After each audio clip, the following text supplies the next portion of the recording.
नमस्कार दोस्तों, मैं देवेंद्र साहू स्वागत करता हूं आप सभी का आपके अपने YouTube चैनल देवकीत क्लासेस पर। दोस्तों, आज समांतर श्रेणी के योग पे आधारित लास्ट क्लास को कवर करेंगे। आज देखेंगे कि जो प्रश्न दिए हैं आपको, दिखने में वो प्रश्न तो ऐसा लगेंगे कि आपको ये नहीं सॉल्व हो सकता करके, लेकिन उसका सॉल्यूशन बहुत सरल है। तो क्लास में बने रहिएगा, पूरा वीडियो अच्छे से देखिएगा। वीडियो अगर अच्छा लगेगा तो लाइक कीजिएगा और चैनल को सब्सक्राइब नहीं किया तो सब्सक्राइब कीजिएगा। बेल आइकन को क्लिक करना ना भूलें ताकि कोई भी वीडियो डले तो उसका तुरंत नोटिफिकेशन आपको मिल जाए। स्टार्ट करते हैं क्लास को प्रश्नों से। अब आपको मैं जो फार्मूला बताया हूँ वो फार्मूला याद रखना बहुत जरूरी है। क्या क्या फार्मूला पढ़े हम? nवें पद का फार्मूला पढ़े थे, an = a + n-1 into D. योग का फार्मूला पढ़े थे, Sn = n/2 into 2a + n-1 into d. और पढ़े हैं Sn = n/2 into a + l। a + l बोले चाहे a + an बोले, एक ही बात है। an क्या होता है? अंतिम पद का मान होता है, और an के रूप में दर्शाएं चाहे l के रूप में दर्शाएं, एक ही मतलब है। देखिए प्रश्न क्या है पहला, तीन समांतर श्रेणियों के n पदों के योगफल क्रमशः क्या दिया है? S1, S2, S3 है। यदि प्रत्येक श्रेणी का प्रथम पद क्या है? प्रत्येक श्रेणी का प्रथम पद 1 तथा सर्वांतर क्या है? पहले श्रेणी के लिए 1, दूसरे श्रेणी के लिए 2, तीसरे श्रेणी के लिए 3 है। तो सिद्ध करना है अपने को S1 + S3 = 2S2। तो प्रश्न के अनुसार अपने को क्या क्या समझ में आया कि तीन श्रेणियां दी गई है। कौन कौन सी श्रेणी? S1 मतलब उसका योग कितना है? तीनों श्रेणी का योग है S1, S2 और S3। S1 वाले श्रेणी के लिए प्रथम पद है 1, लेकिन उसमें सर्वांतर कितना है? 1 का। S2 वाले श्रेणी के लिए प्रथम पद है 1 ही और सर्वांतर कितने? उसमें 2 का। S3 के लिए प्रथम पद है 1 और सर्वांतर कितना है? 3 का। तो पहली बात तो ये कि अपने को दिया क्या है उसको लिखते हैं। दिया है प्रथम पद A = 1 और सर्वांतर दिया है, सर्वांतर D = 1, 2, 3। 1 है आपके प्रथम श्रेणी के लिए, जबकि 2 क्या है? द्वितीय श्रेणी के लिए, 3 क्या है? तृतीय श्रेणी के लिए। ये किसका मान है? D का मान, इतना सारा। अब जैसे कि प्रथम श्रेणी के लिए अगर मैं बनाऊं तो कैसे बनेगा? प्रथम श्रेणी के लिए सीरीज कैसे बनेगा? प्रथम श्रेणी होगा। कैसे होगा भी प्रथम श्रेणी? आप क्या बोले? प्रथम श्रेणी में पहला पद क्या है? 1 और दूसरा पद क्या होगा? दूसरे पद के लिए आपको क्या करना पड़ेगा? प्रथम श्रेणी के सर्वांतर के साथ किसको जोड़ दो आप? प्रथम पद को। तो ये क्या निकलेगा? 1, 2, फिर आगे आएगा 3, 4, ऐसे करके ये कहां तक जाएगा? अनंत तक। ठीक, अब यह है प्रथम श्रेणी हो गया। प्रथम श्रेणी के लिए क्या दिया था? प्रथम श्रेणी का योगफल कितना दिया है अपने को? S1। अब S1 इसलिए S1 = आप क्या जानते हो? S = क्या होता है? Sn = n/2 into 2a + n-1 into D. जहां पे n क्या है? पदों की संख्या है। तो S1 = n/2 into 2a + n-1 into D. ठीक, अब यहां से क्या कर सकते हैं हम? S1 = n/2 into 2a। a का मान क्या है? 1 है, तो यहाँ पे 2 × 1 plus n-1 into D. D का मान क्या दिख रहा है? प्रथम श्रेणी के लिए 1 दिख रहा है, तो यहाँ पे क्या आएगा? 1। अब इसको आगे सॉल्व करते हैं। तो S1 = आएगा n/2 इंटू 2 + n-1। ठीक है, 1 × n-1 कितना देगा? n-1। 2 × 1 कितना देगा अपने को? 2 देगा। तो ये कितना आ रहा है अपने पास? S1 = n/2। 2 - 1 कितना हो जाएगा? 1, अर्थात गुना में क्या आया? n + 1। ये हो गया अपने पास समीकरण 1।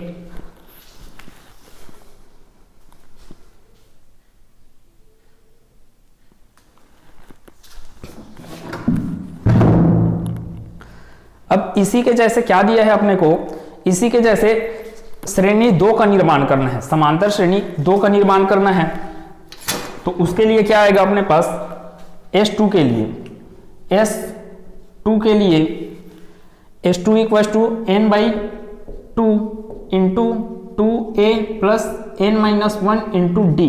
लेकिन इस बार क्या है, d का मान अलग है। सिर्फ क्या चीज करना है, d का मान बस अलग है, तो उसको करते हैं कि S2 equal to n by 2 है, तो n बाई 2 तो आएगा ही n बाई 2 इंटू 2 इंटू 1, क्योंकि a का मान तो 1 है ही, प्लस n माइनस 1, d का मान कितना दिख रहा है 2। तो कुछ नहीं है, सेम सॉल्यूशन है, बस क्या होने वाला है, d का मान चेंज होने वाला है। S3 के लिए आएंगे तो d का मान कितना ले लेंगे, 3 ले लेंगे। बाकी सब सॉल्यूशन सेम करने हैं। आगे S3 equal to n by 2 into 2 into 1 2 देगा, प्लस n माइनस 1 इंटू 2, तो 2 का गुना अंदर कर देंगे तो 2n माइनस 2। आगे 2 और माइनस 2 क्या होंगे, कैंसल आउट हो जाएंगे, अंदर में बचेगा 2n, अंदर में बचेगा 2n, वो 2n का ये 2 और ये 2 क्या हो जाएंगे, कैंसल आउट हो जाएंगे, अंदर में बचेगा सिर्फ n इंटू n मतलब कि n square. S3 equal to कितना मिल, सॉरी S2 चल रहा है ना, S2 इक्वल टू कितना मिल गया अपने को, n स्क्वायर। इसको दे देते हैं समीकरण 2। इसी प्रकार किसके लिए निकाल सकते हैं, इसी प्रकार S3 equal to n by 2 into 2a plus n minus 1 into d से क्या होगा, S3 equal to n by 2 into 1, क्योंकि a का वैल्यू कितना है, 1 है, n माइनस 1, इस बार क्या है, d का वैल्यू 3 है।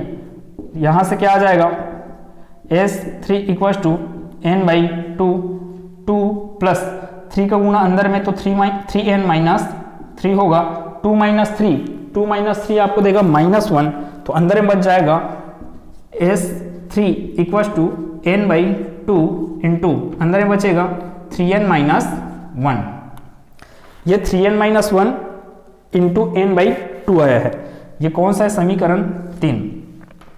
अब देखिए ये समीकरण 3 हो गया। अपने को सिद्ध क्या करना, कभी भी सिद्ध करने वाले प्रश्न में अपने को हमेशा दिमाग में रहना चाहिए कि सिद्ध करना क्या चीज है। वो क्या बोला, S1 plus S3 equal to क्या ला के बताओ, बोला 2S2। S1 कौन सा है अपना समीकरण 1, S3 कौन सा है समीकरण 3। तो अपन क्या करेंगे, समीकरण 1 व समीकरण 3 को जोड़ देते हैं, है ना, तभी तो उसके पास जाएंगे जो सिद्ध करना है। क्या क्या है, समीकरण 1 प्लस समीकरण 3, समीकरण 1 व समीकरण 3 को जोड़ने पर क्या क्या मिलेगा, S1 plus S3 equal to, इधर देखते हैं इधर भी n बाई 2 है, इधर भी n बाई 2 है, जोड़ रहे हैं ना, तो n बाई 2 और n बाई 2 क्या निकल लेंगे, कॉमन निकल लेंगे।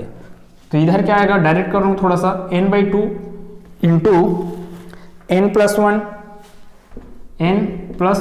Plus 3n minus 1, 3n minus 1, आगे ये आएगा, बराबर बराबर करके आगे बढ़ते हैं।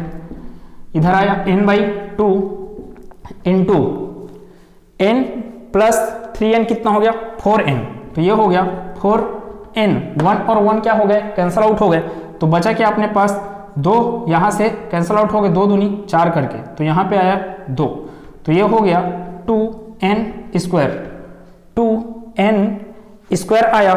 अब ये क्या हुआ आखिर, S1 plus S3 equal to 2n square. समीकरण 2 से आपको क्या दिख रहा है, n स्क्वायर बराबर क्या है, S2 है, तो n स्क्वायर की जगह क्या रख सकते हैं, S2। ठीक, अपना ये चीज सिद्ध हुआ। तो यहाँ पे क्या लिखेंगे लास्ट में, सिद्ध हुआ। देखिए प्रश्न बहुत सरल था, बस आपको अप्रोच कैसा लगाना है। आपको यहाँ पे दिख रहा है सिद्ध क्या करना है, S1 प्लस S3, अर्थात समीकरण 1 और समीकरण 3 को जोड़ने की जरूरत है। अब आप उसको सॉल्व करते रहोगे तो वो किसके बराबर आ जाएगा, 2S2 के बराबर आ जाएगा। S2 तो कहीं पे लिखा दिख नहीं रहा है, ये तो n स्क्वायर है, तो यहाँ पे आप दिमाग फिर से लगाना है कि ये कहाँ से मिला है, समीकरण 2 से मिला है। समीकरण 2 से क्या करेंगे, n स्क्वायर के जगह में अपन क्या लिख देंगे, S2 लिख देंगे। सेकेंड प्रश्न के लिए सॉल्यूशन देखते हैं। सेकेंड प्रश्न क्या बोला, यदि किसी समांतर श्रेणी के n 2n 3n पदों के योग क्रमशः क्या हो, S1 S2 और S3 हों तो सिद्ध कीजिए S3 equal to 3 into S2 minus S1। इससे क्या समझ में आया, जो पहले श्रेणी का योग है वो योग क्या दिया है, S1, लेकिन उसमें पदों की संख्या क्या है, n है, जबकि दूसरे श्रेणी का योग है S2 और उसमें पदों की संख्या कितनी है, तो 2n है। और वैसे ही तीसरे श्रेणी का योग क्या है, S3 है और उसमें पदों की संख्या क्या है, उसमें पदों की संख्या है 3n। तो इसको कैसे बना सकते हैं, रफ के रूप में सॉल्व कर रहा हूं, अपने को फार्मूला पता है ये वाला, ठीक। तो S1 के लिए क्या चाहता, S1 के लिए n/2 into 2a plus n-1 into D, यही फॉर्मूला रहेगा। क्यों रहेगा, क्योंकि यहाँ पे n क्या होता है, पदों की संख्या, और इसमें पदों की संख्या क्या दिया है, n ही दिया है। दूसरे के लिए क्या बनेगा, इसको समीकरण 1 दिया जाए, दूसरे के लिए S2 equal to n/2 into 2। अब देखो n/2 के जगह में क्या आएगा, n के जगह में पदों की संख्या क्या है, उसमें 2n है, तो यहाँ पे क्या आएगा, पदों की संख्या 2n plus 2a plus 2n-1 into D. आपको समझ में आ रहा होगा कि 2n मैं क्यों लिख रहा हूँ, क्योंकि इसमें पदों की संख्या कितनी है, 2n है। ये हो गया समीकरण 2। समीकरण 3 की बात करते हैं अगर, तो S3 के लिए क्या बन जाएगा, 3n divided by 2 into 2a plus 3n-1 into D. ये हो गया भाई साहब अपना समीकरण 3।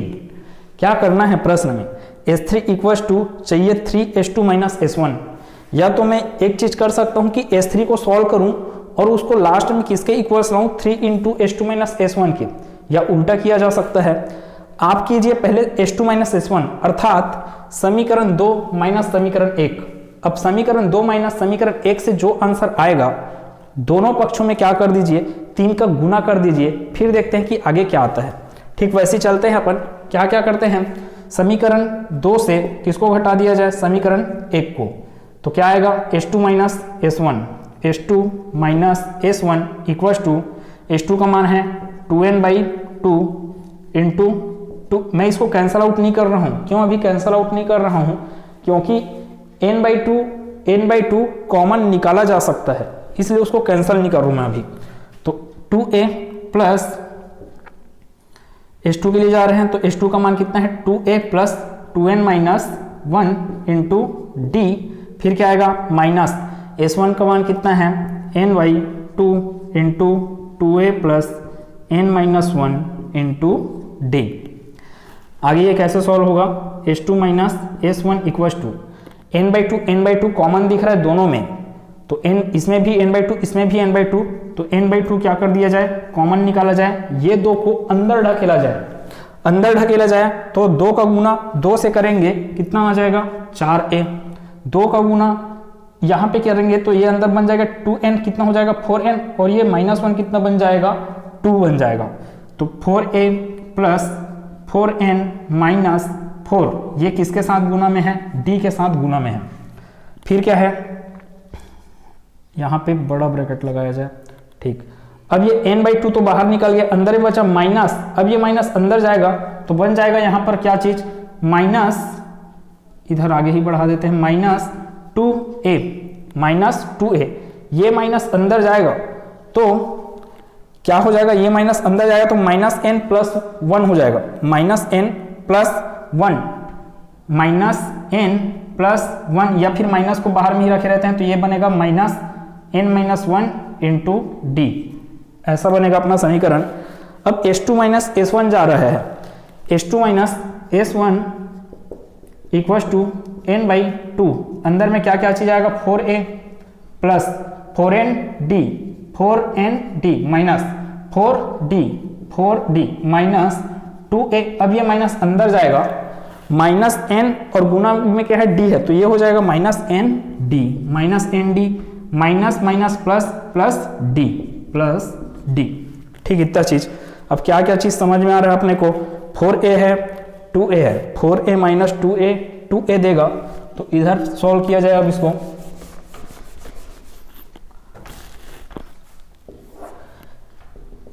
S2 minus S1 equal to n/2 into 4a minus 2a कितना हो जाएगा, 2a plus 4nd minus nd कितना होगा, तो 3nd, और 4d minus 4d plus d कितना देगा अपने को, -3d। इतना चीज क्लियर है। अब अब मेरे को क्या समझ में आ रहा है कि इसको और आगे अभी सॉल्व नहीं किया जा सकता। तो पहले मैं क्या करूं, मेरे को चाहिए क्या, S2 माइनस S1 थोड़ी चाहिए था, मेरे को चाहिए 3 का गुना के रूप में। तो मैं क्या करूंगा, दोनों पक्षों में 3 का अगर गुना कर दूंगा तो ये बन जाएगा 3S2 minus S1 equals to 3n divided by 2 into 2a plus 3nd minus 3d। ठीक, इतना चीज। अब देखिए प्रश्न में 3S2 minus S1 equals to क्या लाना है, S3। S3 का मान क्या चीज चल रहा है, 3n/2 इंटू 2a। तो यहां पर 3n/2 इंटू 2a तो मिला, plus 3n minus 1 into d है। अब यहां पे d को आप क्या कर लो, कॉमन ले लो, तो अपना आंसर आ जाएगा 3S2 minus S1 equals to 3n/2 into 2a plus 3n minus 1। यहाँ से कॉमन निकलेगा d, तो यहाँ पे बचेगा 3n, यहाँ पे बचेगा 1, तो 3n माइनस 1 इंटू d। अब ये पूरा का पूरा समीकरण 3 से क्या है, वो S3 है। 3n divide by 2, 3n divide by 2 into 2a plus 3n minus 1 into d, तो 2a plus 3n minus 1 into d। तो ये क्या मिल गया अपने को, 3S2 minus S1 equals to S3। यही क्या करना था अपने को, सिद्ध करना था। ठीक है, प्रश्न बहुत आसान होते हैं लेकिन सोचने का नजरिया ही आपको बनाना है। ठीक,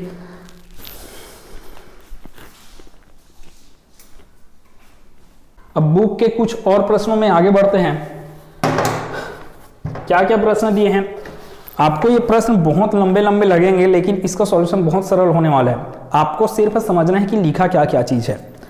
क्या लिखा प्रश्न में, एक निर्माण कार्य ठेके में कराया जा रहा है जिसे एक निश्चित तिथि तक पूरा करना है। निश्चित तिथि से विलंब होने पर जुर्माने का प्रावधान इस तरह है, पहले दिन के लिए 200 रुपये, दूसरे दिन के लिए 250 रुपये, तीसरे दिन के लिए 300 रुपये। हमको इतने से बात से क्या समझ में आ रहा है कि प्रथम पद क्या दिया है आपको, 200 दिया है, दूसरा पद दिया है आपको 250 रुपये, तीसरा पद क्या समझ में आ रहा है 300। तो गैप कितने का चल रहा है, 50 का। तो गैप क्या हो गया, सर्वांतर। अगर यहाँ पे क्या क्या चीज हुआ है, अभी जो तीसरे प्रश्न का सॉल्यूशन बता रहा हूँ, a इक्वल्स टू 200 दिया है और इसके बाद जो दूसरा पद है b बोल सकते हैं, तो b इक्वल्स टू दिया है 250। सर्वांतर क्या चीज समझ में आ रहा है, 50। ठीक, अब इसके आगे लिखा अर्थात पहले दिन का जुर्माना 200 रुपये और इसके बाद प्रत्येक दिन का जुर्माना 50 रुपये बढ़ जाएगा। अगर इस लाइन को नहीं भी लिखता फिर भी हम लोग इसको यहां से सॉल्व कर सकते हैं। ठेकेदार ने कार्य में 30 दिन का विलंब किया। 30 दिन का विलंब मतलब हर दिन वो कितना कितना रुपया एक्स्ट्रा देता जाएगा, 50 रुपये। कितने दिन तक, 30 दिन तक। तो पदों की संख्या यहाँ पे कितना समझ में आ रहा है, 30। n मिल गया अपने को 30। और क्या चीज है, तो उसे कुल कितना जुर्माना देना होगा और 30वें दिन के लिए कितना जुर्माना होगा। तो nवें पद के लिए अपने पास फार्मूला है an equals to a plus n minus 1 into d, और sn equals to n/2 into 2a plus n minus 1 into d, या फिर sn equals to n/2 into a plus l, या फिर a प्लस an करके लिख सकते हैं। अब देखिए आपको प्रश्न क्या बोला, वो बोला कुल जुर्माना कितना देना है, कितने दिन तक के लिए, 30 दिन तक के। तो 30 दिन का कुल जुर्माना अर्थात आपको पूछा जा रहा है योग। ठीक है, तभी तो आपको टोटल जुर्माना समझ में आएगा कि योग करोगे तभी। तो अपने को पूछा जा रहा है S30 इक्वल्स टू पूछा जा रहा है S30। अब वो पूछा 30वें दिन आप कितना जुर्माना दोगे, तो 30वें दिन के लिए क्या आता है A30। अब दोनों के लिए अपने पास फार्मूला है, यहाँ पर मान दिया हुआ है, चुपचाप निकाल लेते हैं। S30 equals to n/2, n/2 मतलब कि 30/2। ठीक है, n का वैल्यू कितना समझ में आया, मैं डायरेक्ट कर रहा हूँ और बार बार नहीं लिख रहा हूँ, इसको रफ के रूप में चल रहा है। n/2 इंटू 2 इंटू a का वैल्यू 200 प्लस n मतलब कि 30, n माइनस 1 इंटू डी का वैल्यू कितना समझ में आ रहा है, 50। अब इसको सिर्फ क्या करना है अपने को सॉल्व, तो ये होगा 15 बार में कैंसल आउट होगा, गुना में 2 दूनी 4 तो 400 आया, 30 में 1 घटाओगे तो 29। अब 29 पंचे कितना होता है, 145। तो 29 पंचे कितना मिल जाएगा, 145 और 1 0। तो यहाँ से कितना मिल रहा है अपने को, 15 गुना 1450 है, 400 है, तो 1450 प्लस 400 करेंगे तो कितना मिलेगा 1850। यहाँ से कितना मिल रहा है 15 शून्य शून्य, 15 पंचे 75, हासिल आया 7, 15 अट्ठे 120, 120 और 7 127, हासिल आया 12, 15 एकम 15, 15 और 12 कितना हो गया 27। तो ये अपना कुल जुर्माना रुपया है, कितना रुपया 27,750 रुपये कुल जुर्माना देना है। जबकि A30 का मान आप निकालोगे किससे, इससे, तो A30 इक्वल टू A का मान कितना दिख रहा है 200 प्लस N का मान 30 माइनस 1 इंटू D का मान कितना समझ में आ रहा है तो 50, आगे 200 प्लस 29 इंटू 50, ठीक। अब 29 इंटू 50 ही अभी निकाले थे, 29 इंटू 50 कितना है 1450, 1450, 1450 और ये 200 कितना मिल गया 1650। अंतिम दिन वो पैसा कितना देगा 1650 और कुल कितना जुर्माना लगा है उसको 30 दिनों का जुर्माना 27,750 रुपए, ठीक। प्रश्न देखने में बहुत टफ लगेंगे लेकिन है नहीं। एक लास्ट प्रश्न के लिए सॉल्यूशन देखते हैं। प्रश्न क्या बोला, विद्यालय में विद्यार्थियों के समग्र शैक्षिक प्रदर्शन पर 7 नगद पुरस्कार देने के लिए 700 रुपये की राशि रखी गई है। यदि प्रत्येक पुरस्कार अपने से ठीक पहले वाले पुरस्कार से 10 रुपये कम है तो प्रत्येक पुरस्कार की राशि कितनी है। प्रश्न से क्या क्या चीज़ समझ में आए कि टोटल कितने पुरस्कार हैं 7 पुरस्कार हैं, किस में से दिए जाना है तो उस 700 रुपये में से ही दिए जाने हैं। अब 700 रुपये में से दिए जाने हैं कितने पुरस्कार 7 पुरस्कार, तो पदों की संख्या यहाँ पे कितना समझ में आया अपने को, पदों की संख्या कितनी है, पदों की संख्या है n इक्वल टू 7, ठीक है। और अगर पदों की संख्या कितना मिल गया n इंटू 7 और क्या चीज है, कुल पुरस्कार के लिए पैसा जो था वो कितना SN इक्वल टू 700 रुपये, यही योगफल होगा ना, 700 रुपये किसके बराबर होगा योगफल के बराबर, और 10 रुपये कम हो रहा है प्रत्येक पुरस्कार। जैसे कि पहला पुरस्कार कितना है, मैं माना पहला पुरस्कार A, तो दूसरा हो जाएगा A-10, फिर तीसरा होगा A-20, चौथा होगा A-30, A-40, A-50, कितना हो गया 1 2 3 4 5 6, लास्ट पुरस्कार A-60। प्रश्न में मेरे को क्या बोला कि हर एक पुरस्कार का मान बताइए बोला। यहाँ पर क्या क्या चीज है और समझ में आ रहा है कि डी का मान समझ में आ रहा है। देख रहे हैं कि हर पुरस्कार क्या है, हर पुरस्कार अपने पहले वाले पुरस्कार से क्या है 10 कम है। तो दूसरे पद में से A-10 से अगर मैं A को घटाऊंगा तो कितना मिलेगा मेरे को, A-10 में से किसको घटा दिया हम लोग A को, तो क्या मिला अपने को -10, ठीक है। दूसरे में से पहले को घटाना है, इस चीज को ध्यान रखेंगे। तो D का मान कितना मिला है -10, इधर लिख देते हैं D का मान कितना मिला -10। जरूरत पड़ेगा किसका किसका देखते हैं। प्रश्न में वो बोला है कि प्रत्येक पुरस्कार की राशि ज्ञात करनी है। बोलने का अर्थ यह है कि A का मान ज्ञात करना है, A का मान ज्ञात करना है, उसके बाद A-10 निकालना है, A-20 ऐसे ऐसे करके निकालना है। अब A निकालने के लिए मेरे को क्या करना पड़ेगा, फार्मूला कितना 3 ठोक फार्मूला यहाँ पे अपने को पता है, लेकिन योगफल का ही फार्मूला लगा पाऊंगा क्योंकि SN इक्वल सी दिया है। तो या तो मैं इस फार्मूले से या फिर इस फार्मूले से निकाल लूँ। ये फार्मूला सस्ता पड़ता है, सस्ता पड़ने का अर्थ क्या है कि इसमें ज़्यादा राशियाँ नहीं दिख रही है। तो यहाँ n/2 n का वैल्यू दिया है, हाँ ठीक दिया है, A का वैल्यू है, प्रथम पद A का वैल्यू A के रूप में, अंतिम पद AN का भी मान अपने को समझ में आ रहा है कि क्या है, अंतिम पद का मान A-60 है। तो चुपचाप इसी में रख देते हैं। SN इक्वल टू आप इससे भी निकाल सकते हैं, कोई दिक्कत नहीं है, इससे निकाल लेते हैं अपन। SN equal to n/2 into A plus AN, AN मतलब अंतिम पद का मान, SN इक्वल टू क्या है 700 रुपीज़, इक्वल टू N का मान कितना है 7/2, A का मान प्रथम पद का मान A, अंतिम पद का मान A-60। यहाँ से कितना मिलेगा अपने को, 2 का गुना इधर या फिर 2 तिर्यक गुना करते हैं तो ये कितना बन जाएगा 700 गुना 2/7, इधर A प्लस A बराबर में 2A, A प्लस A कितना हो गया 2A-60, ये 7 एकम 7, 7 का भाग कितने बार में 700 कितने बार में भाग जाएगा, 7 से तो 100 बार में भाग जाएगा। तो ये हो गया 200 आया इस तरफ, इधर क्या चल रहा है 2A-60, इधर -60 को इस पर लाएंगे तो ये बन जाएगा 260 इक्वल टू 2A, तो A equal to 260 divided by 2, A equal to 130। देखिए 260 डिवाइड बाई 2 क्या देगा आपको 130।